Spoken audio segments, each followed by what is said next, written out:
नमस्कार दोस्तों, आपका इस वीडियो में स्वागत है। जैसा कि आप लोग जानते हैं कि हम लोग यूपी पीसीएस और आरआरओ से रिलेटेड टेस्ट सीरीज चाल कर रहे हैं और यह टेस्ट सीरीज जो जियोग्राफी से रिलेटेड है और इस टेस्ट सीरीज में आने वाले यूपी पीसीएस और आरआरओ एग्जाम के लिए अत्यंत इंपॉर्टेंट क्वेश्चन दिए गए हैं। तो चलिए टाइम को बिना वेस्ट किए आगे बढ़ते हैं और आप लोगों से एक विनम्र निवेदन है कि आप लोग चैनल को सब्सक्राइब कर लें, वीडियो को लाइक करें, शेयर करें और कमेंट करें। और इस वीडियो की पीडीएफ के लिए टेलीग्राम या व्हाट्सएप ग्रुप को ज्वाइन कर लें, जो कि लिंक डिस्क्रिप्शन में दे दिया गया है। तो चलिए स्टार्ट करते हैं। पहला क्वेश्चन आपकी स्क्रीन पे है।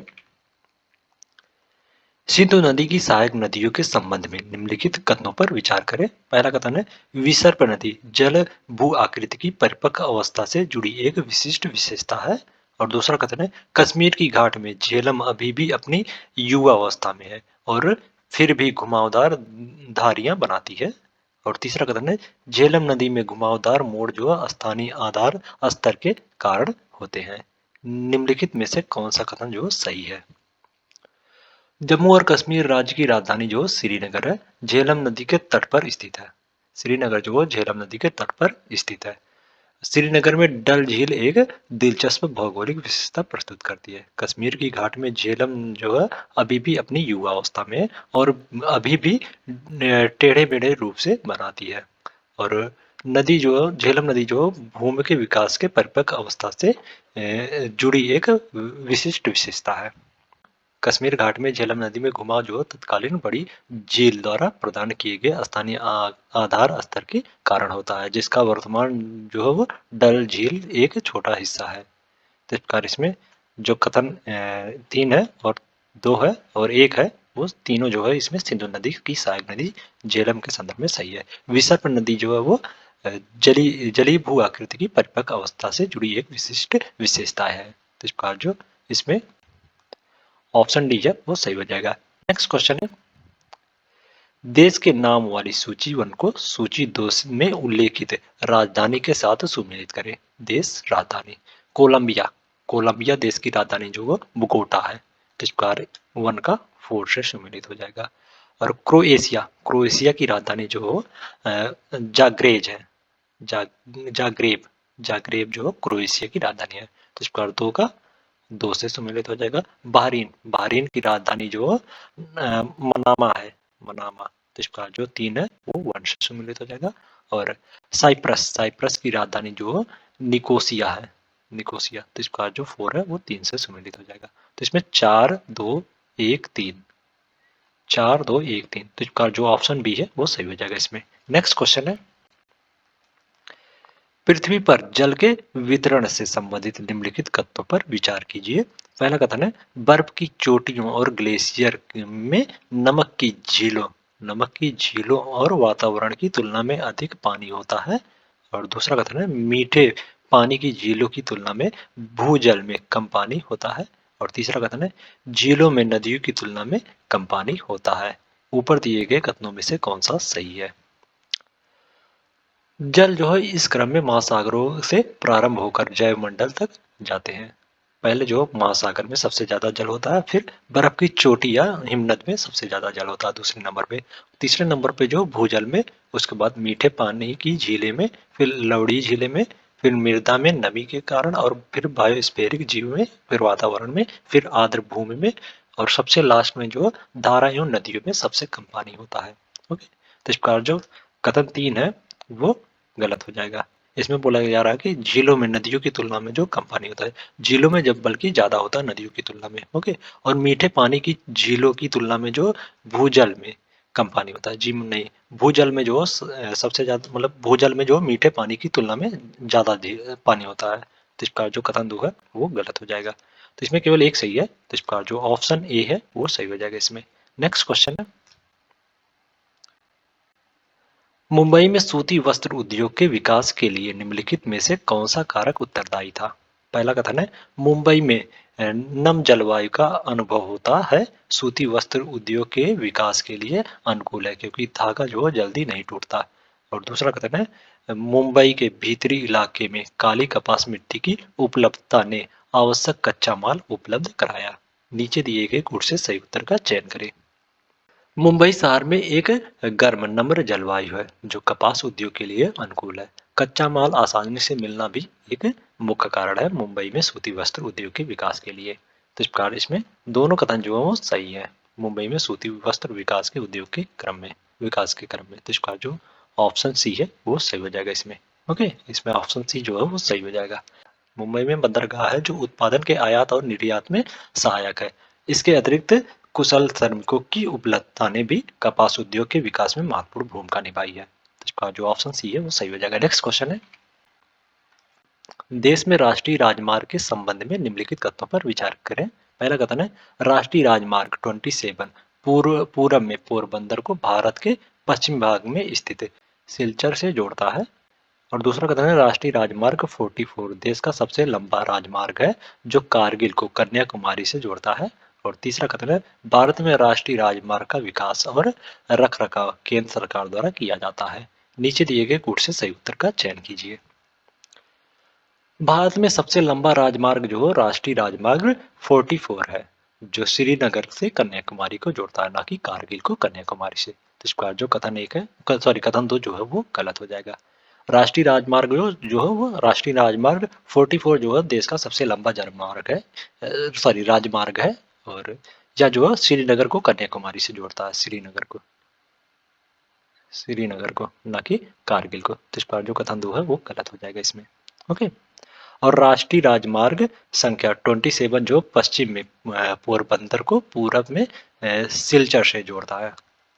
पश्चिम में पोरबंदर को ना कि पूरब में, पश्चिम में पोरबंदर को, पश्चिम में पोरबंदर को भारत के पूर्वी भाग में पूर्वी भाग में सिलचर से जोड़ता है, ना कि। तो इसका जो कथन एक है वो भी गलत हो जाएगा इसमें। ओके, और राष्ट्रीय राजमार्ग जो यात्रियों और सामान की अंतर राज्य आवाजाही के लिए देश की मुख्य सड़कें हैं तथा इनके विकास का रख रखाव की जिम्मेदारी जो केंद्र सरकार की होती है। तो इस प्रकार इसमें जो कथन 3 है वो सही हो जाएगा। तो इसमें केवल 3 सही है, इसमें ऑप्शन ही नहीं है यार। इसमें पूछा गया कौन सा कथन सही उत्तर का चयन कीजिए। इसमें सही नहीं है, इसमें कौन सा कथन जो गलत है ये पूछना चाहिए। ओके, तो इसमें एक और दो जो है वो सही नहीं है राष्ट्रीय राजमार्ग के संबंध में। तो इसका जो ऑप्शन है वो सही हो जाएगा, यहाँ नहीं कर लीजिए, सही नहीं है, यहाँ सही उत्तर नहीं है। ओके, तो इसका जो ऑप्शन ए है वो सही हो जाएगा इसमें। नेक्स्ट क्वेश्चन है, निम्नलिखित नदियों पर विचार करें। कोसी, चंबल, सतलुज, चिनाब। उपयुक्त नदियों में से कौन सी नदी जो भारतीय क्षेत्र से निकलती है? चिनाब नदी जो भारत में हिमाचल प्रदेश के बारालाचा दर्रे से निकलती है। चिनाब चिनाब नदी जो है वो हिमाचल प्रदेश के बारालाचा दर्रे से निकलती है। ओके, और चंबल नदी जो यमुना की सहायक नदी है और यह जो मध्य प्रदेश में मऊ के ठीक दक्षिण में विंध्य श्रेणी से जाना पाव से निकलती है। ओके, तो इस प्रकार जो दो है वो भी भारत के क्षेत्र से निकलने वाली नदी है। तो इसमें 2 और 4 जो है भारत से निकलने वाली नदी है, चंबल और चिनाब। ओके, कोसी नदी जो नेपाल और तिब्बत के हिमालयी क्षेत्र से निकलती है। ओके, और सतलज नदी जो तिब्बत के कैलाश श्रेणी से निकलती है, तिब्बत के कैलाश श्रेणी से निकलती है। या जो नेपाल और तिब्बत से निकलती है। ओके, तो इस प्रकार इसमें 2 और 4 जो सही हो जाएगा। तो इसमें जो ऑप्शन भी है वो सही हो जाएगा इसमें। नेक्स्ट क्वेश्चन है, निम्नलिखित में से कौन से देश एड्रियाटिक सागर की सीमा बनाते हैं? Option A Croatia, option B Slovenia, option C है इटली और ऑप्शन डी है अल्बानिया। एड्रियाटिक सागर पर तटों वाले देश जो हो अल्बानिया, इटली, स्लोवेनिया, क्रोएशिया और मोंटेनेग्रो, बोस्निया और हर्जोगोवी। ये सभी देश जो हैं एड्रियाटिक सागर की सीमा बनाते हैं। तो इस प्रकार इसमें ये चारों जो है वो सही हो जाएगा। 1, 2, 3 और 4 जो है ये चारों जो है सही हो जाएगा। तो इसमें जो ऑप्शन डी है वो सही हो जाएगा इसमें।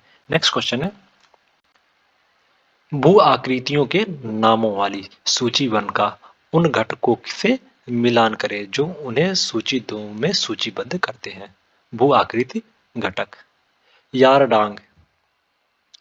यारडांग जो है वो यारडांग जो है वो वायु अपर्दन के कारण भू आकृति बनती है। ओके, यारडांग जो वायु अपर्दन के कारण भू आकृति बनती है। तो इसका जो 1 है वो 4 से सम्मिलित हो जाएगा। ओके, और ड्रमलीन भू आकृति जो हिमनद के संचलन से बनने वाली भू आकृति है। तो इसका 2 का 3 से सम्मिलित हो जाएगा। टम्बोलो। टोम्बोलो जो है वो टोम्बोलो भू आकृति जो है वो समुद्री लहरों से बनने वाली भू आकृति है। तो इसका 3 का 2 से सम्मिलित हो जाएगा। और विसर्पी रोधिका जो नदी का बहाव से बनने वाली भू आकृति है। तो इसका जो 4 है वो 1 से सम्मिलित हो जाएगा। तो इसमें 4 3 2 1 4 3 2 1। तो इसका जो ऑप्शन बी है वो सही हो जाएगा इसमें। नेक्स्ट क्वेश्चन है, घास के मैदान व क्षेत्र हैं जहाँ वनस्पतियों में घासों का प्रभुत्व है। निम्नलिखित में से कौन सा उष्णकटिबंधीय घास स्थल है? Pampas, savanna, steppe, campos, llanos. नीचे दिए गए कोड से सही उत्तर का चयन करें। उष्णकटिबंधीय घास स्थल जो है वो विषुवत रेखा के दोनों ओर होते हैं और उष्णकटिबंधीय तक फैले होते हैं। यह वनस्पति जो मध्यम से कम वर्षा वाले क्षेत्र में होते हैं और यह उष्णकटिबंधीय घास जो है वो बहुत लंबी अर्थात लगभग 3 से 4 मीटर की ऊंचाई तक इसकी बढ़ सकती है। अफ्रीका के सवाना घास के मैदान जो है वो उष्णकटिबंधीय घास स्थल है। ओके, सवाना, अफ्रीका का सवाना, कैंपोस और लानोस ये सभी जो है उष्ण कटिबंधीय घास स्थल हैं। ओके, तो इस प्रकार इसमें जो 2 4 और 5 जो है वो सही हो जाएगा। तो इस प्रकार जो ऑप्शन बी है वो सही हो जाएगा इसमें। अफ्रीका का सवाना ये अफ्रीका में है, अफ्रीका का सवाना। और कैंपोस, कैंपोस जो ब्राजील की घास उष्ण कटिबंधीय घास की मैदान है। ओके, ब्राजील की। और लानोस जो है वो Venezuela Venezuela sorry Venezuela Venezuela में है। तो इसका जो ऑप्शन बी है वो सही हो जाएगा। नेक्स्ट क्वेश्चन है, अंगोरा ऊन को किस जानवर से प्राप्त किया जाता है? खरगोश, बकरी, भेड़, ऊंट। अंगोरा ऊन को जो बकरी से प्राप्त किया जाता है। तो इसका जो ऑप्शन बी है वो सही हो जाएगा इस पे। नेक्स्ट क्वेश्चन है, भूतापीय स्थल के नामों वाली सूची 1 को उन राज्यों के नामों वाली सूची 2 से मिलाइए जिन पर वे स्थित हैं। सूची 1 में वाले भूतापीय स्थल और सूची 2 में नाम। भारत में 6 सबसे आशाजनक भूतापी ऊर्जा स्थल जो है वो छत्तीसगढ़ में तप्तापानी, जम्मू कश्मीर में पुंगा, गुजरात में कैम्बे गैब्रेन और हिमाचल प्रदेश में मणिकरण और झारखंड में सूरजकुंड और जम्मू कश्मीर में छुमाथांग। तो इस प्रकार इसमें ततापानी भूस्थल जो है वो छत्तीसगढ़ में स्थित है। तो इस प्रकार 1 का 3 से सम्मिलित हो जाएगा। ओके, और कैम्ब्रे गेब्रेन भूस्थल जो है वो गुजरात में स्थित है। तो इस प्रकार 2 का 4 से सम्मिलित हो जाएगा। मणिकरण भूस्थल जो है वो हिमाचल प्रदेश में है। तो इस प्रकार 3 का 1 से सम्मिलित हो जाएगा। और सूरजकुंड भूत तापीय स्थल जो है वो झारखंड में है। तो इस प्रकार 4 का 2 से सम्मिलित हो जाएगा। तो इसमें 3 4 1 2 3 4 1 2। तो इसका जो ऑप्शन बी है वो सही हो जाएगा इसमें। नेक्स्ट क्वेश्चन है,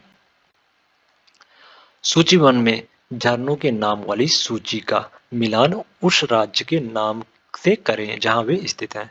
जलप्रपात राज्य, बरकाना जलप्रपात जो है वो कर्नाटक राज्य में स्थित है। तो इस प्रकार जो 1 है वो 3 से सम्मिलित हो जाएगा। हुंड्रू जलप्रपात जो झारखंड में है। तो इस प्रकार जो 2 है वो 2 से सम्मिलित हो जाएगा। धुआंधार जलप्रपात जो धुआंधार जलप्रपात मध्य प्रदेश में है।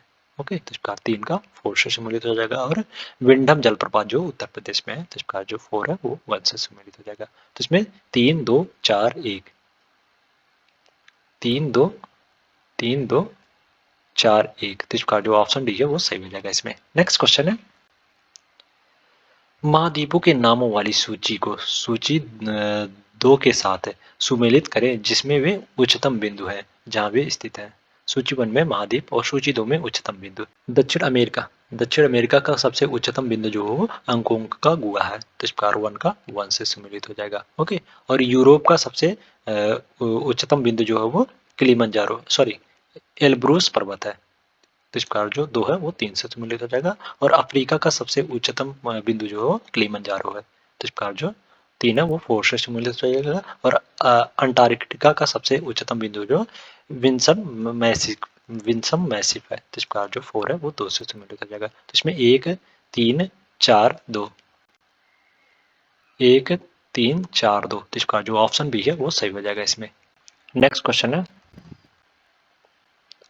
कृष्णा नदी के संबंध में निम्नलिखित कथनों पर विचार करें। पहला कथन है इसका उद्गम ब्रह्मगिरी पहाड़ी से होता है। और दूसरा कथन है कृष्णा नदी के कुल जलग्रहण क्षेत्र में आंध्र प्रदेश राज्य तेलंगाना के साथ संयुक्त रूप से सबसे अधिक है। उपयुक्त निम्नलिखित में से कौन सा कथन सही है? कृष्णा नदी जो पूरब की ओर बहने वाली दूसरी सबसे बड़ी प्रायद्वीपीय नदी है, जो सह्याद्री के महाबलेश्वर के पास से निकलती है, ना कि ब्रह्मगिरी पहाड़ी से। तो इसका जो कथन 1 है वो गलत हो जाएगा। इसका कृष्णा नदी का उद्गम जो सह्याद्री के महाबलेश्वर के पास से निकलती है। ओके, तो इसका जो कथन 1 है वो गलत हो जाएगा इसमें। और कृष्णा नदी की कुल लंबाई जो 1401 किलोमीटर है। कोयना, तनभद्रा और भीमा जो है इसकी प्रमुख सहायक नदियां हैं। कृष्णा के कुल कृष्णा के कुल जलग्रहण क्षेत्र का 27% जो महाराष्ट्र में और 44% कर्नाटक में और 29% जो आंध्र प्रदेश तथा तेलंगाना में स्थित है। ओके, तो इस प्रकार जो कथन 2 है वो गलत हो जाएगा। ओके, सबसे ज्यादा संयुक्त रूप से सबसे अधिक जलग्रहण क्षेत्र जो है वो कर्नाटक में है। ओके, ना कि आंध्र प्रदेश और तेलंगाना के साथ संयुक्त रूप से। तो इस प्रकार जो कथन 2 है वो भी गलत हो जाएगा। तो इसमें दोनों कथन जो कृष्णा नदी के संबंध में गलत है। तो इस प्रकार जो ऑप्शन डी है वो सही हो जाएगा इसमें। नेक्स्ट क्वेश्चन है, निम्नलिखित में से कौन सा राज्य यमुना नदी द्वारा अपवाहित होता है? उत्तराखंड, छत्तीसगढ़, हरियाणा, बिहार, राजस्थान और मध्य प्रदेश। नीचे दी गई सूची में से सही कोड चुनें। यमुना नदी प्रणाली का जलग्रहण क्षेत्र जो उत्तर प्रदेश, उत्तराखंड, हिमाचल प्रदेश, हरियाणा, राजस्थान, मध्य प्रदेश और दिल्ली राज्यों के कुछ हिस्सों को कवर करता है। तो इस प्रकार इसमें यमुना नदी जो उत्तराखंड, हरियाणा और मध्य प्रदेश, ये इन राज्यों से उत्तराखंड, हरियाणा, मध्य प्रदेश और राजस्थान, मध्य प्रदेश राजस्थान से होकर बहती है यमुना नदी। ओके, बिहार और छत्तीसगढ़ से जो यमुना नदी नहीं बहती है। तो इसका जो 1 3 5 6 1 3 5 6, तो इसका जो ऑप्शन डी है वो सही हो जाएगा इसमें। इसमें ऑप्शन डी जो है सही हो जाएगा। नेक्स्ट क्वेश्चन है, निम्नलिखित में से कौन सा बंदरगाह अपने स्थान के राज्य के साथ सही ढंग से मेल नहीं खाता है? ऑप्शन है मोरमुगाव बंदरगाह जो गोवा में स्थित है। तो इसका जो ऑप्शन है वो सही सुमेलित है। पारादीप जो है वो उड़ीसा राज्य में है। तो इसका जो ऑप्शन सी है वो सॉरी ऑप्शन बी जो है वो भी सही हो जाएगा। अजीककल गन बंदरगाह जो है वो केरल राज्य में स्थित है। तो इसका जो ऑप्शन सी है वो भी सही हो जाएगा। वेरावल वेरावल बंदरगाह जो है वो वेरावल बंदरगाह गुजरात में स्थित है, ना कि आंध्र प्रदेश में। ये गुजरात में है, ना कि आंध्र प्रदेश में। तो इसका जो ऑप्शन डी है वो सही ढंग से मेल नहीं खा रहा। तो इसका जो ऑप्शन डी है वो सही हो जाएगा इसमें। नेक्स्ट क्वेश्चन है, स्वेज नहर से संबंधित निम्नलिखित कथनों पर विचार करें। पहला कथन है इसका निर्माण उत्तर में पोर्ट साइद और दक्षिण में पोर्ट स्वेज के बीच में किया गया था। और दूसरा कथन है इस नहर का निर्माण जो 1889 में हुआ था। ऊपर दी गई कथनों में से कौन सा कथन जो है सही है? स्वेज नहर का निर्माण जो 1869 में मिस्र में उत्तर में पोर्ट साइद और दक्षिण में पोर्ट स्वेज के बीच भूमध्य सागर और लाल सागर को जोड़ने के लिए किया गया था। तो इस प्रकार जो कथन 2 है वो गलत हो जाएगा और कथन 1 जो है सही हो जाएगा। इसका निर्माण जो 1869 में किया गया था। तो इस प्रकार जो कथन 1 है वो सही हो जाएगा। तो इसमें केवल एक सही है। तो इस प्रकार जो ऑप्शन ए है वो सही हो जाएगा इसमें। नेक्स्ट क्वेश्चन है, उत्तरी अमेरिका की महान झीलों से संबंधित निम्नलिखित कथनों पर विचार करें। पहला कथन है दुलुथ और बेफेलो 2 बंदरगाह हैं जो महान झील के मार्ग पर स्थित है। और दूसरा कथन है मिशिगन झील 5 महान झीलों में एकमात्र झील है जो पूरी तरह से संयुक्त राज्य अमेरिका में स्थित है। उपयुक्त में से कौन सा कथन सही है? दुलुथन और बेफेलो 2 बंदरगाह जो हैं महान झील यानी ग्रेट लेक के मार्ग पर स्थित है। तो इसका जो कथन 1 है वो सही हो जाएगा। और मिशिगन झील जो 5 महान झीलों में से एकमात्र झील है जो पूरी तरह से संयुक्त राज्य अमेरिका में है। तो इसका जो कथन 2 है वो भी सही हो जाएगा। तो इसमें 1 और 2 दोनों कथन जो उत्तरी अमेरिका के संबंध में उत्तरी अमेरिका के ग्रेट लेक झील के संबंध में सही है। तो इसका जो ऑप्शन सी है वो सही हो जाएगा इसमें। नेक्स्ट क्वेश्चन है, भारतीय रेलवे के संबंध में निम्नलिखित कथनों पर विचार किए करें। पहला कथन है, भारत केवल 3 प्रकार के गेज यानी क्रमशः मीटर, ब्रॉड और नैरो का उपकरण करता है। और दूसरा कथन है, भारतीय रेलवे का नेटवर्क दुनिया में सबसे लंबा है। और तीसरा कथन है, यह आपातकाल के दौरान पुलिस, सैनिकों, रक्षा उपकरणों आदि की आवाजाही की सुविधा प्रदान करता है। उपयुक्त कथनों में से कौन सा सही नहीं है? इसमें पूछा गया है कौन सा सही नहीं है। ओके। भारत में मुख्य रूप से 4 प्रकार के रेलवे गेज का उपयोग किया जाता है और वे हैं ब्रॉड गेज, नैरो गेज, मानक गेज और मीटर गेज। तो इसका जो कथन एक है वो गलत हो जाएगा भारतीय रेलवे के संबंध में। ओके। और भारतीय रेलवे जो है वो दुनिया भारतीय रेलवे का नेटवर्क जो दुनिया के सबसे लंबे नेटवर्क में से एक है, ना कि दुनिया में सबसे लंबा नेटवर्क है भारतीय रेलवे का। भारतीय रेलवे का नेटवर्क जो दुनिया के सबसे लंबे नेटवर्क में से एक है। ओके, तो इसका जो कथन दो है वो भी गलत हो जाएगा। ओके। और यह जो आपातकाल के दौरान पुलिस, सैनिकों, रक्षा उपकरणों आदि की आवाजाही की सुविधा प्रदान करता है। तो इसका जो कथन 3 है वो सही हो जाएगा भारतीय रेलवे के संबंध में। तो इसमें पूछा गया कौन सा कथन जो है सही नहीं है। तो इसमें 1 और 2 जो है वो सही नहीं है। तो इसका जो ऑप्शन ए है वो सही हो जाएगा इसमें। नेक्स्ट क्वेश्चन है, सूची 1 को सूची 2 से सुमेलित करें। सूची 1 पुस्ताज, सूची 1 सूची 2 पुस्ताज। पुस्ताज जो हंगरी में घास का मैदान है। ओके, तो इस प्रकार इसको 1 कर लो, इसको 2 और इसको 3 और ये 4 है और ये 5 है। ओके, ये 1, ये 2, ये 3, ये 4 और ये 5 है। ओके। पुस्ताज, पुस्ताज घास का मैदान जो पुस्ताज घास जो है वो हंगरी से संबंधित है, हंगरी में है। तो इस पर 1 का 3 से सुमेलित हो जाएगा। ओके। और कैंटरबरी, कैंटरबरी घास का घास जो कैंटरबरी घास का मैदान जो है न्यूजीलैंड में है। तो इसका जो 2 है वो 4 से सुमेलित हो जाएगा। और वर्ल्ड, वर्ल्ड जो दक्षिण अफ्रीका में पाया जाने वाला घास है वर्ल्ड। तो इसका जो 3 है ये 3 है, 3 का 1 से सुमेलित हो जाएगा। और पेरी, पेरी जो है वो संयुक्त राज्य अमेरिका में घास का मैदान को कहा जाता है, पेरी घास को। ओके, तो इसका जो 4 है वो 2 से सुमेलित हो जाएगा। और डाउन्स, डाउन्स जो ऑस्ट्रेलिया का घास का मैदान है। तो इस प्रकार 5 का 5 से सुमेलित हो जाएगा। तो इसमें 3 4 1 2 5, 3 3 4 1 2 5। तो इसका जो ऑप्शन डी है वो सही हो जाएगा इसमें। नेक्स्ट क्वेश्चन है, निम्नलिखित में से किस साइट में भारत में सेल गैस जमा करने की क्षमता है? पहला है खंबात की खाड़ी, दूसरा है केजी बेसिन, तीसरा है गोंडवाना घाटी और तीसरा गंगा के मैदान। नीचे दिए गए कोड से सही उत्तर का चयन करें। खंबात की खाड़ी, केजी बेसिन, गोंडवाना घाटी और गंगा के मैदान, ये सभी में जो है वो सेल गैस जमा करने की क्षमता होती है। तो इसका जो ऑप्शन डी है वो सही हो जाएगा, सभी उपयुक्त सभी इसमें सही हो जाएगा। तो इसमें डी द राइट आंसर हो जाएगा। नेक्स्ट क्वेश्चन है, निम्नलिखित में से कौन सा युग में सही सुमेलित नहीं है? ऑयल फील्ड देश, सखालिन, सखालिन ऑयल फील्ड जो है वो सखालिन रूस का है, सखालिन ऑयल फील्ड रूस में है। तो इसका रूस से संबंधित है। तो इसका जो ऑप्शन है वो सही सुमेलित है। इसमें पूछा गया कौन सा सही सुमेलित नहीं है? मार्जन, मार्जन जो सऊदी अरब का ऑयल फील्ड है। तो इसका जो ऑप्शन बी है वो भी सही सुमेलित हो जाएगा। कसगन, कसगन जो कजाकिस्तान का है ऑयल फील्ड है, ना कि ईरान का। ये जो कजाकिस्तान, कजाकिस कजाकिस्तान का है। ओके, तो इसका जो ऑप्शन सी है वो सही सुमेलित नहीं है। तो इसमें जो ऑप्शन सी हो जाएगा वो सही हो जाएगा इसमें। नेक्स्ट क्वेश्चन है, निम्नलिखित में से कौन सा कथन सही है? पहला कथन है भारत में स्वर्ण अयस्क यानी प्राथमिक के संदर्भ में सबसे बड़ा संसाधन बिहार में स्थित है। और दूसरा कथन है मध्य प्रदेश हमारे देश का सबसे बड़ा हीरा संसाधन है। नीचे दिए गए कोड से सही उत्तर का चयन करें। स्वर्ण अयस्क के मामले में सबसे बड़ा संसाधन जो बिहार में स्थित है। तो इसका जो कथन एक है वो सही हो जाएगा इसमें। ओके, इसके बाद राजस्थान, कर्नाटक, पश्चिम बंगाल, आंध्र प्रदेश, तेलंगाना मध्य प्रदेश में है। और मध्य प्रदेश में लगभग 90.18% जो हीरे के संसाधन है। और यह जो मध्य प्रदेश में सब देश का सबसे बड़ा हीरा संसाधन है। तो इसका जो कथन जो है वो भी सही हो जाएगा। तो इसमें दोनों कथन जो सही है। तो इसका जो ऑप्शन सी है वो सही हो जाएगा इसमें।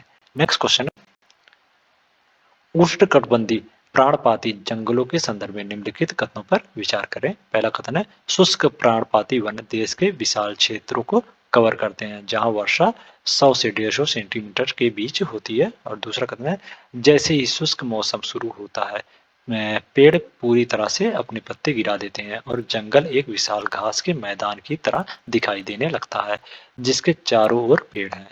और तीसरा कथन है, जल की उपलब्धता के आधार पर वनों को नम और शुष्क पर्णपाती में विभाजित किया जाता है। निम्नलिखित में से कौन सा कथन सही है? भारत में सबसे अधिक फैले हुए जंगल जो है वो उष्णकटिबंधीय पर्णपाती वन जो है वो भारत में सबसे अधिक फैले हुए जंगल हैं। इन्हें जो मानसूनी वन भी कहा जाता है।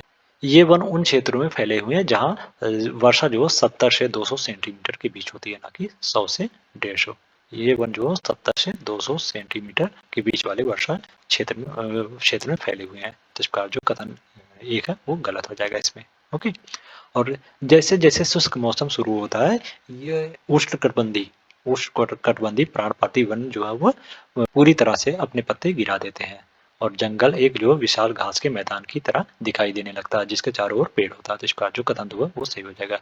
जल की उपलब्धता के आधार पर वनों को जो नम्र और शुष्क पर्णपाती वन में विभाजित किया गया है। तो इसका जो कथन 3 है वो भी सही हो जाएगा। तो इसमें 2 और 3 जो है सही है उष्णकटिबंधीय पर्णपाती जंगलों के संदर्भ में। तो इसका जो ऑप्शन बी है वो सही हो जाएगा इसमें। नेक्स्ट क्वेश्चन है, विश्व का पहला परमाणु ऊर्जा संयंत्र कहाँ स्थापित किया गया था? विश्व का पहला परमाणु ऊर्जा संयंत्र जो है वो रूस में स्थापित किया गया था। तो इसका जो ऑप्शन सी है वो सही हो जाएगा इसमें। इसकी स्थापना जो 1954 में किया गया था। ओके, 1954 में पहला परमाणु ऊर्जा संयंत्र 1954 में स्थापित किया गया था रूस में। तो इसका जो ऑप्शन सी है वो सही हो जाएगा। नेक्स्ट क्वेश्चन है, बीटीसी बाकू तबिलिसी जयहान पाइपलाइन के संबंध में निम्नलिखित कथनों पर विचार करें। पहला कथन है, यह दुनिया की दूसरी सबसे लंबी तेल पाइपलाइन है। और दूसरा कथन है, यह कैस्पियन सागर से शुरू होती है और भूमध्य सागर तट तक जाती है। उपरोक्त में से कौन सा कथन सही है?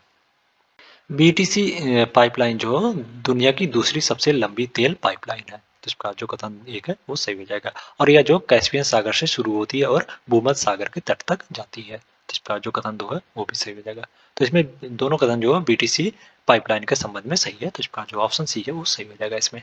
नेक्स्ट क्वेश्चन है, निम्नलिखित में से किस देश का क्षेत्र एक से अधिक महाद्वीपों में फैला है? रूस, ट्यूनेशिया, तुर्की, मिस्र। नीचे दिए गए कूट से सही उत्तर का चयन कीजिए। वे देश जो एक से अधिक महाद्वीपों में फैले हुए होते हैं उन्हें अंतर महाद्वीपीय देश कहते हैं।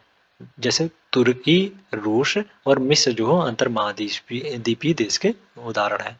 ट्यूनीशिया जो है वो अफ्रीका में स्थित है। ट्यूनीशिया जो है ये अफ्रीका अफ्रीका में है। ओके, ये जो है वो एक ही महाद्वीप में स्थित है। रूस, तुर्की और मिस्र ये तीनों जो है वो 2 महाद्वीपों में, एक से अधिक महाद्वीपों यानी 2 महाद्वीपों में फैले हुए हैं। इनको जो है वो अंतर महाद्वीपीय देश कहा जाता है। तो इसका इसमें 1, 3 और 4 जो है सही हो जाएगा। तो इसका जो ऑप्शन डी है वो सही हो जाएगा इसमें। नेक्स्ट क्वेश्चन है, टिन खनन के लिए प्रसिद्ध सेलांगोर और पोरक क्षेत्र निम्नलिखित में से किस देश में स्थित है? Indonesia, Malaysia, Vietnam, Chile. Selangor और पेराक क्षेत्र जो है वो मलेशिया में टिन खनन के लिए प्रसिद्ध है। तो इसका जो ऑप्शन बी है वो सही हो जाएगा इसमें। नेक्स्ट क्वेश्चन है, निम्नलिखित जनजातियों पर विचार करें। पहला है बुशमैन, तुआरेन, बदुइन, बेम्बा। उपयुक्त में से कौन सी जनजाति जो कालाहारी रेगिस्तान की निवासी है? बुशमैन जो खाना बदोश शिकारी और खाद्य संग्राह होते हैं, ये जो कालाहारी मरुस्थल के निवासी हैं। ओके। और तुआरेंग तुआरेंग जो सहारा रेगिस्तान में रहते हैं। और बदुइन जो अरब रेगिस्तान में रहती हैं। ये बदुइन जो अरब अरब में, और तुआरेंग जो है वो ये सहारा सहारा रेगिस्तान में रहने वाली जनजातियां हैं। ओके। और बुशमैन जो है वो कालाहारी कालाहारी रेगिस्तान में रहने वाली निवास करने वाली जनजाति है। तो इसका जो ऑप्शन ए है वो सही हो जाएगा। सॉरी, कथन 1 जो सही है, तो इसका जो ऑप्शन सी है वो सही हो जाएगा इसमें। नेक्स्ट क्वेश्चन है, सूची 1 जिसमें रेगिस्तान के नाम शामिल है का सूची 2 जिसमें देश के नाम शामिल है जहां वे स्थित है से मिलान करें। रेगिस्तान देश, फेरलो रेगिस्तान जो सेनेगल में स्थित है। तो इसका जो 1 है वो 2 से सम्मिलित हो जाएगा। चिल्बा चिल्बी चिल्बी रेगिस्तान जो है वो केन्या में स्थित है, तो इसका जो 2 है वो 1 से सुमेलित हो जाएगा। और ओगाडेन रेगिस्तान जो इथोपिया में है, तो 3 का 3 से सुमेलित हो जाएगा।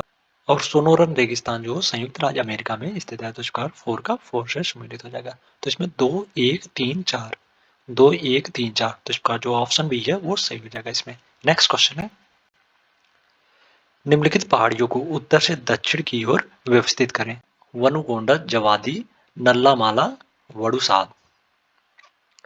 सबसे उत्तर में जो पहाड़ी है वो नल्लामाला है, तो इसका जो नल्लामाला है सबसे उत्तर में है। ओके, उसके बाद वनुकोंडा है, फिर जवादी है, फिर उसके बाद वडुसाद है। तो इस प्रकार इसमें 3 1 2 4 3 1 2 4, तो इसका जो ऑप्शन सी है वो सही हो जाएगा इसमें। नेक्स्ट क्वेश्चन है, सीमाओं या रेखाओं के नामों वाली सूची 1 को सूची 2 में शामिल उन देशों से मिलाइए जहां वे विभाजित होते हैं। सीमाएं या रेखाएं, युद्ध विराम रेखा जो उत्तर कोरिया और दक्षिण कोरिया के बीच स्थित है, तो इसका 1 का 3 से संबंधित हो जाएगा। मेन रहीम मेन रहीम रेखा जो है वो रूस और फिनलैंड के मध्य है, तो इसका 2 का 2 से सम्मिलित हो जाएगा। मैजिनॉट रेखा जो फ्रांस और जर्मनी के मध्य स्थित है, मैजिनॉट रेखा, तो इसका 3 का 4 से सम्मिलित हो जाएगा। और मेडिसिन रेखा जो है वो यूएसए और कनाडा के मध्य है, मेडिसिन, तो इसका 4 का 1 से सम्मिलित हो जाएगा। तो इसमें 3 2 4 1 3 2 4 1, तो इसका जो ऑप्शन बी है वो सही हो जाएगा इसमें। नेक्स्ट क्वेश्चन है, रोपित वृक्षों की पत्तियों के बीच कृषि फसलें उगाना कहलाती है। सामाजिक वन की, झूम खेती, ताउगिया प्रणाली और सामुदायिक वन की। ताउगिया प्रणाली जो एक कृषि वन की प्रथा है जहां नए लगाए गए पेड़ों की पत्तियों के बीच की जगह में कृषि फसलों की खेती की जाती है। इसका जो ऑप्शन सी है वो सही हो जाएगा इसमें। नेक्स्ट क्वेश्चन है, निम्नलिखित देशों पर विचार करें। बांग्लादेश, भूटान, नेपाल, म्यांमार। उपरोक्त में से कौन सा देश अरुणाचल प्रदेश के साथ अपनी सीमा साझा करता है? बांग्लादेश जो है वो पश्चिम बंगाल, बांग्लादेश जो है वेस्ट बंगाल और असम और मेघालय,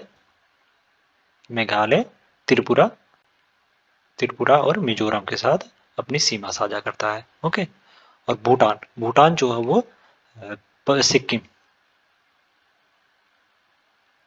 सिक्किम, पश्चिम बंगाल,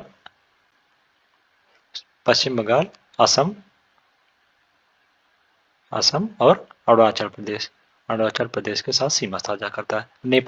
नेपाल जो है वो उत्तर प्रदेश, उत्तर प्रदेश, उत्तराखंड, वेस्ट बंगाल यानी पश्चिम बंगाल, सिक्किम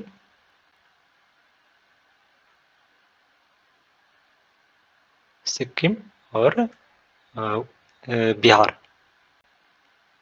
बिहार राज्य से सीमा साझा करता है। और म्यांमार जो है वो अरुणाचल प्रदेश,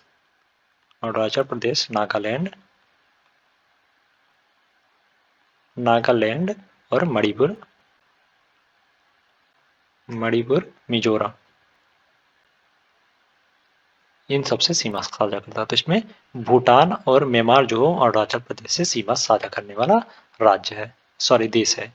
तो इसमें जो ऑप्शन 2 और 4 है वो सही हो जाएगा, तो इसका जो ऑप्शन बी है वो सही हो जाएगा इसमें। नेक्स्ट क्वेश्चन है,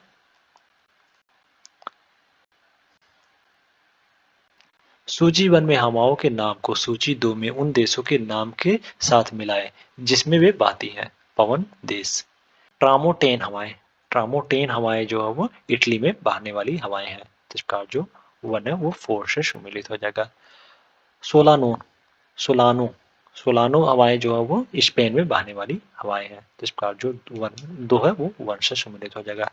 डायब्लो हवा जो है वो ये जो यूएसए में बहने वाली हवा है, तो इसका जो 3 है वो 3 से सम्मिलित हो जाएगा। और जोड़ा हवा जो है अर्जेंटीना में बहने वाली हवा है, तो इसका जो 4 है वो 2 से सम्मिलित हो जाएगा। तो इसमें 4 1 3 2 तो इसका जो ऑप्शन सी है वो सही हो जाएगा इसमें। नेक्स्ट क्वेश्चन है, निम्नलिखित कथनों पर विचार कीजिए। अभिकथन ए, पानी समुद्री हवाओं के माध्यम से एक स्थान से दूसरे स्थान तक आगे बढ़ता है जबकि लहर में पानी नहीं पड़ता है।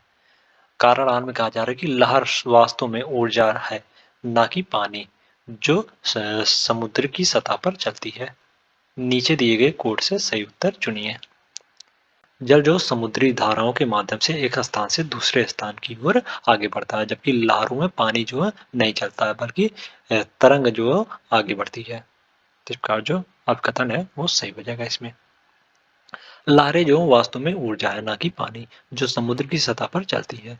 जब कोई लहर जो गुजरती है तो पानी के कण जो केवल एक छोटे वृत्त में घूमते हैं। तो इसका जो कारण है वो भी सही हो जाएगा। तो इसमें कारण जो है वो कथन का सही व्याख्या भी कर रहा है। तो इसमें जो ऑप्शन ए है वो सही हो जाएगा इसमें। नेक्स्ट क्वेश्चन है, सुन, निम्नलिखित कथनों पर विचार करें। पहला कथन है अभिकथन, उष्णकटिबंधीय चक्रवात की तीव्रता ऊर्जा के कारण होती है, जो बड़े पैमाने पर तूफानी बादलों में संक्षेपण प्रक्रिया से आती है, जो तूफान केंद्र को घेरे हुए है। और कारण आर में कहा जा रहा है कि आंख की दीवार जो आंख को घेरती है, है जहां हवा सर्पिल गति से अधिक ऊंचाई तक मजबूती से चढ़ती है, जब तक कि यह ट्रोपोपॉज तक पहुंच नहीं जाती। नीचे दिए गए कोड से सही उत्तर का चयन कीजिए। तूफान की केंद्र को घेरने वाली विशाल क्यूमुलोनिम्बस बादलों में संघनन की प्रक्रिया जो ऊर्जा प्रदान करती है, जो तूफान की तीव्रता को बढ़ावा देती है। समुद्र में नमी की लगातार अवयोग के कारण जो तूफान तेज हो जाता है। जितना अधिक समय वे समुद्र में बिताते हैं, उतना ही अधिक शक्तिशाली हो जाते हैं। जब कोई तूफान जो जमीन पर पहुंचता है तो उसकी नमी का स्रोत जो कट जाता है और वह जो बिखर जाता है। जिस स्थान पर एक उष्णकटिबंधीय तूफान जो लैंडफॉल बनाता है, उसे साइक्लोन या टच डाउन कहा जाता है। तो इसका जो अवकथन है वो सही हो जाएगा इसमें। ओके। और आंख की परिधि जो आंख को घेरती है, वह जगह जहां हवा जो स्पारिंग गैस से अधिक ऊंचाई तक चढ़ जाती है, जब तक कि वह क्षोभ सीमा तक नहीं पहुंच जाती। तो इसका जो कारण है वो भी सही हो जाएगा। और कारण जो कथन का सही व्याख्या नहीं कर रहा है। तो इसका जो ऑप्शन भी है वो सही हो जाएगा इसमें। नेक्स्ट क्वेश्चन है, निम्नलिखित कथनों पर विचार कीजिए। अब कथन है, प्लूटो को ग्रह नहीं माना जाता, लेकिन अब इसकी स्थिति बौने ग्रह की है। और कारण आर में कहा जा रहा है कि प्लूटो अपने पड़ोसी क्षेत्र को अन्य वस्तुओं से मुक्त नहीं कर पाया था। नीचे दिए गए कोड से सही उत्तर का चयन करिए। प्लूटो जो है वो प्लूटो को अब ग्रह नहीं माना जाता, लेकिन इसे जो अब इसकी स्थिति बौने ग्रह के रूप में माना कहा जाता है। इसकी स्थिति है, तो इसका जो अब कथन है वो सही हो जाएगा। प्लूटो जो है अपने पड़ोसी क्षेत्र को अन्य वस्तुओं से मुक्त नहीं कर पाया था। तो इसका जो कारण है वो भी सही हो जाएगा। और कारण जो कथन का सही व्याख्या भी कर रहा है। तो इसका जो ऑप्शन है वो सही हो जाएगा इसमें। नेक्स्ट क्वेश्चन है, निम्नलिखित कथनों पर विचार करें। अवकथन है, विश्व के प्रमुख गर्म मरुस्थल महाद्वीपों के पश्चिमी किनारे पर 15 से 30 डिग्री उत्तरी और दक्षिणी अक्षांशों के बीच स्थित है। और कारण आर में कहा जा रहा है कि व्यापारिक पौने तब तक शुष्क हो जाती है जब तक वे महाद्वीपों के पश्चिमी किनारे तक नहीं पहुंच जाती और अधिक वर्षा नहीं कर पाती। नीचे दिए गए कोड से सही उत्तर का चयन कीजिए। भूमध्य रेखा की ओर एक दिशा में 30 से 35 डिग्री अक्षांश से बहने वाली निरंतर हवा को व्यापारिक हवाएं के रूप में जाना जाता है। महाद्वीप के पश्चिम किनारे पर वर्षा नहीं होता, क्योंकि ये जो व्यापारिक पवनें वहां पहुंच नहीं पाती हैं, शुष्क हो जाती हैं। और इस वजह से जो उष्णकटिबंधीय क्षेत्र में अधिकांश गर्म रेगिस्तान महाद्वीप के पश्चिमी किनारे पर पाए जाते हैं, जैसे सहारा, कालाहारी, ऑस्ट्रेलियाई मरुस्थल इस घटना के उदाहरण है। तो इस प्रकार इसमें अभिकथन और कारण जो है दोनों सही है। तो इसका और कारण जो है कथन का सही व्याख्या भी कर रहा है। तो इसका जो ऑप्शन है वो सही हो जाएगा इसमें। नेक्स्ट क्वेश्चन है, प्रसिद्ध रेगिस्तानी चट्टान उल्लू किस देश में स्थित है? सऊदी अरब, कजाकिस्तान, ऑस्ट्रेलिया, तुर्की। ऑस्ट्रेलिया के सबसे प्रतिष्ठित प्राकृतिक स्थल में से एक उल्लू या आर्शियन रॉक है। निकटतम प्रमुख शहर एलिस के दक्षिण पश्चिम में 462 किलोमीटर की दूरी पर स्थित है उल्लू। ओके, ये उल्लू जो है वो ऑस्ट्रेलिया में है। जिसका जो ऑप्शन सी है वो सही हो जाएगा। ये प्रसिद्ध प्राकृतिक स्थल है। और इस प्रसिद्ध रेगिस्तान चट्टानी उल्लू की चट्टानी की जो व्यास है, परिधि जो है वो लगभग 9.4 किलोमीटर है इसकी परिधि। ओके, परिधि परिधि क्या होता है, जैसे एक चट्टान कोई है, उसका ये जो बीचों बीच का भाग होता है उसको परिधि बोलते हैं। ओके, इसका जो इसकी लंबाई, परिध की लंबाई जो है 9.4 किलोमीटर है। ओके, उल्लू की। और इसकी ऊंचाई जो है वो 348 मीटर है। इस पत्थर की ऊंचाई, रेगिस्तानी चट्टान की ऊंचाई। ओके, जो ऑस्ट्रेलिया में है। और यह जो है दुनिया में सबसे ज्ञात सबसे बड़ा जो एक चट्टान है, एकल चट्टान है। तो इसका जो ऑप्शन सी है वो सही हो जाएगा। नेक्स्ट क्वेश्चन है, निम्नलिखित में से किस देश की सीमा सीरिया से लगती है? इराक, सऊदी अरबिया, तुर्की, जॉर्डन। नीचे दिए गए कोड से सही उत्तर का चयन करें। सीरिया जो पश्चिम एशिया में स्थित एक देश है, मध्य पूर्व के हिस्से के रूप में सीरिया जो 5 देशों से घिरा हुआ है।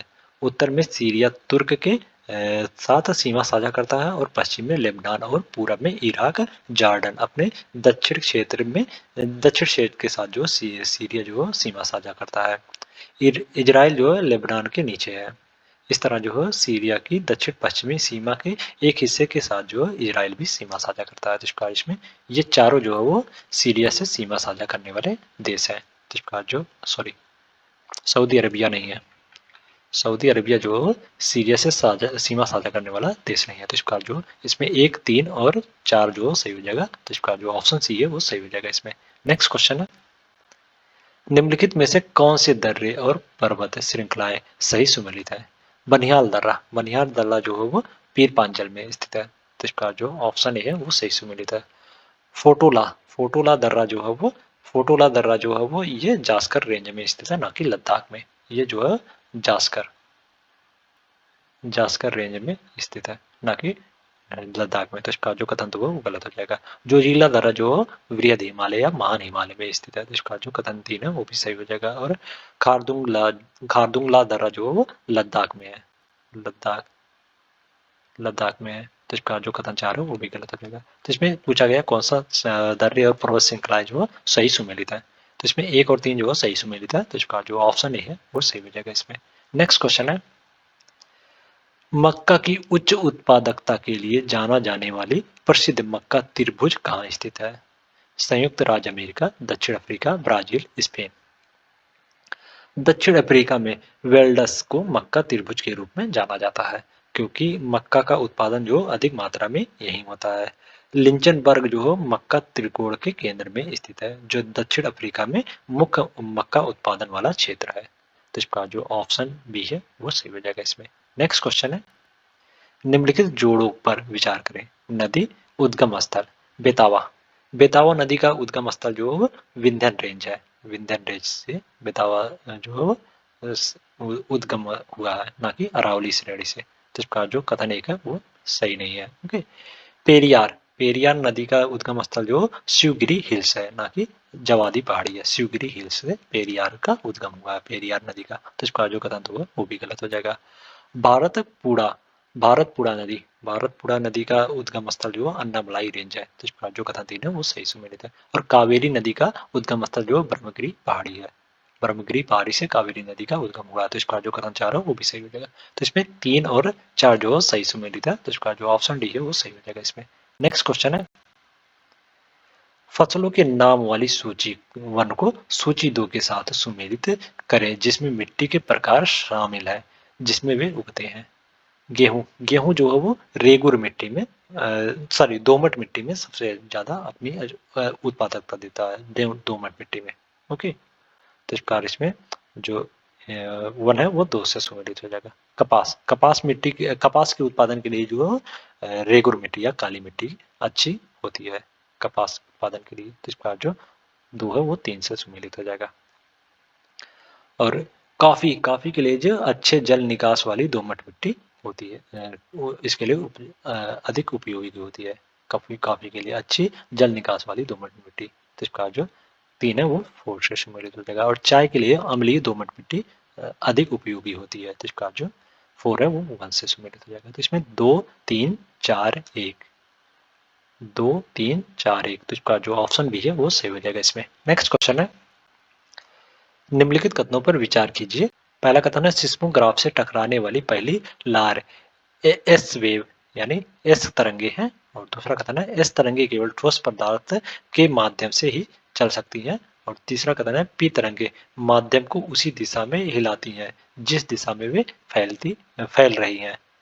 ऊपर दिए गए कथनों में से कौन सा सही है? सिस्मोग्राफ से टकराने वाली पहली लहर जो है वो पी वेव है, ना कि एक्स वेव। पी